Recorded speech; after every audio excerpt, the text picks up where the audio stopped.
नमस्कार, स्वागत आपका के हरियाणा पे। मैं हूं आपके साथ रमेश जाखड़ और इस वक्त मैं मौजूद हूं एग्रीकल्चर डिपार्टमेंट के कार्यालय में, यानी कि डीडीए कार्यालय, डिप्टी डायरेक्टर ऑफ एग्रीकल्चर जो कि बाबूलाल जी हैं, उनके पास मौजूद हूं। और बीमा क्लेम को लेकर के तमाम तरह की चर्चाएं चल रही हैं। इससे पहले भी मैंने आपको एक रिपोर्ट दिखाई थी, लेकिन कुछ एक किसानों के फ़ोन आए कि उनके खाते में पैसे आ चुके हैं। जब मैंने उनसे कहा कि आप अपना प्रूफ दिखाइए, तो उन्होंने कुछ भी अब तक मुझे नहीं दिखाया है।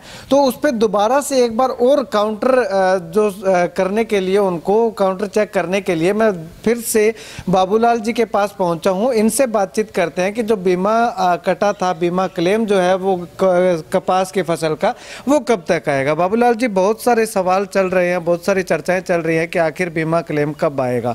तो आपके डिपार्टमेंट की ओर से क्या कुछ नोटिफिकेशन जारी की गई?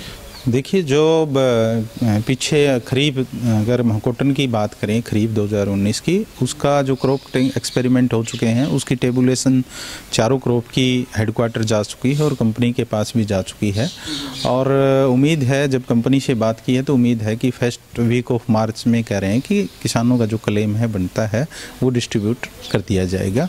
इसके अलावा जो इंडेंटेशन की जल भराव की जो हमारे पास एप्लीकेशन पहले आई थी 17,000 के आसपास खरीफ में, उसका सर्वे करवा के भी वो भी कंपनी को भेज दिया गया है और उनको निर्देश दिए हैं कि जल्दी से जल्दी जो बीमा बनता है किसानों को दे दिया जाए। बाबूलाल जी, अगर बात करें तो इस बार जो बीमा क्लेम है वो किस हिसाब से, प्रति एकड़ कितना रुपए, कुछ आइडिया बता सकते हैं आप? देखिए, प्रति एकड़ के हिसाब से नहीं, जो हमारे क्रॉप कटिंग एक्सपेरिमेंट होते हैं उसमें एक थ्रेशोल्ड यील्ड होती है। उसमें जो थ्रेशोल्ड जो यील्ड है और जो actual yield crop cutting experiment में आई है, उसका जो डिफरेंस है उसी हिसाब से बीमा क्लेम होता है। और जैसे पिछले सालों में भी काफ़ी जो क्लेम बना है वो किसानों के खातों में आया है, उसी हिसाब से होता है। सर, इस बार अगर बात करें तो नुकसान कितना प्रतिशत तक का जो आंका गया है डिपार्टमेंट की ओर से, क्योंकि डिपार्टमेंट के तमाम अधिकारी गए थे खेतों में जाकर के मुआयना किया था, तो कितना नुकसान आंका है? देखिए, अगर हम बात करें, कुछ पॉकेट थे, चोपटा डबवाड़ी जहाँ सैंडी सोयल थी वहाँ सडन विल्टिंग का था,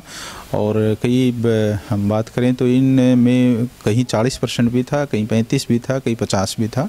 इस तरह सडन विल्टिंग की वजह से नुकसान हुआ था। तो क्रॉप कटिंग एक्सपेरिमेंट जो हुए हैं उनकी हमने और सर्वे की जो लिस्ट है वो भेज दी। ठीक है। ओवरऑल अगर सिरसा जिला की बात करें तो कितने प्रतिशत तक का कह सकते हैं कि 70-80%?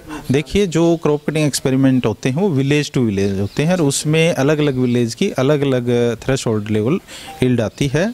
तो पर्टिकुलर ये नहीं कह सकती, वो विलेज वाइज है। विलेज इसमें यूनिट है इंश्योरेंस में, वो विलेज वाइज के हिसाब से पैसा बनता है। शुक्रिया सर। एक सवाल और करूंगा मैं। जो सरकार ने एक मुहिम चलाई थी, मेरा पानी मेरी विरासत, उसमें कहा गया था कि धान जो नहीं लगाएंगे उनको 7,000 रुपये प्रोत्साहन राशि दी जाएगी।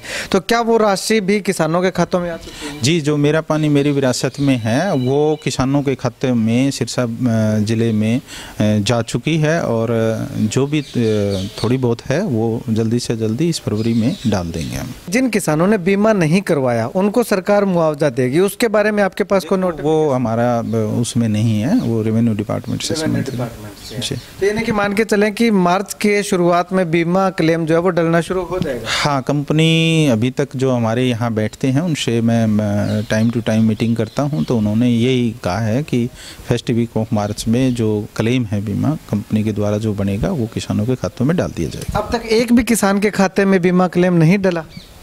नहीं, अभी तक तो अगर हम खरीफ की बात करें तो टेबुलेशन भेजी है, उसका तो अभी तक नहीं आया। जो पीछे आए हैं पैसे वो डल चुके हैं। जी, यानी कि इस बार नरमा कपास के अभी तक नहीं? नहीं, अभी तक हमारे पास कोई लिस्ट नहीं आई है, अभी तक नहीं डला। चलिए, शुक्रिया सर बातचीत के लिए। तो यहाँ पे आपको बता दूं कि तमाम उन चर्चाओं पे अंकुश लगाने का काम जो है वो बाबूलाल जी ने किया है। जो किसान कह रहे हैं कि उनके खाते में पैसे आ चुके हैं और इतने पैसे आए हैं, 30,000 रुपये प्रति एकड़ के हिसाब से आए हैं, 50,000 रुपये प्रति एकड़ के हिसाब से है। काफ़ी किसानों के फ़ोन आए, तो इसीलिए मैं आज दोबारा से बाबूलाल जी के पास पहुंचा हूं कि आखिर क्या वाकई में कुछ किसानों का जो बीमा क्लेम है वो डाल दिया गया है। लेकिन इनका साफ तौर पे यही कहना है कि जो टेबुलेशन है वो इनकी तरफ से बीमा कंपनी को भेज दी गई है। कुछ अगर बची हुई है तो वो इस मंथ के अंत तक भेज दी जाएगी, और मार्च के पहले सप्ताह तक जो बीमा क्लेम है, बीमा क्लेम की जो राशि है वो किसानों के खाते में आने की संभावना है। अब अगर बात करूं तो मेरा पानी मेरी विरासत योजना के जो 7,000 रुपये प्रति एकड़ के हिसाब से जो प्रोत्साहन राशि देने की बात थी वो लगभग किसानों के खातों में आ चुकी है। इसके साथ साथ अगर बात करना चाहूँ तो जो जिन किसानों के बीमा नहीं कटा है, यानी कि जिनको सरकार मुआवजा देगी, उस बारे में बाबूलाल जी के पास किसी प्रकार की कोई इन्फॉर्मेशन नहीं है। वो इन्फॉर्मेशन जो है वो रेवेन्यू डिपार्टमेंट से पता करनी पड़ेगी। तो वो भी मैं आपको बताऊंगा कि रेवेन्यू डिपार्टमेंट क्या कुछ कहता है। और ओवरऑल अगर बात करूं तो मार्च के पहले सप्ताह तक किसानों के खातों में बीमा क्लेम आना शुरू हो जाएगा। कैमरा सहयोगी संपत के साथ रमेश जाखड़ के हरियाणा।